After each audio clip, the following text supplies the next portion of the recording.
விநாயகருக்கு துளசியை ஏன் படைக்க கூடாது என்பது தெரியுமா? ஒருமுறை துளசி தேவி கங்கை நதிக்கரையில் தியானத்தில் இருந்த விநாயகரை கண்டார். அவருடைய அழகையும் தேஜஸையும் கண்டு அவர் மீது காதல் கொண்டார். துளசி விநாயகரிடம் தன்னை திருமணம் செய்து கொள்ளுமாறு வேண்டினார்.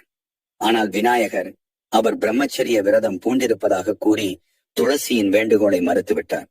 இதனால் கோபமடைந்த துளசி, நீங்கள் நினைத்ததற்கு எதிராகவே திருமணம் நடக்கும் என்று விநாயகருக்கு சாபமிட்டார். துளசியின் இந்த சாபத்தால் விநாயகர் கோபமடைந்தார்.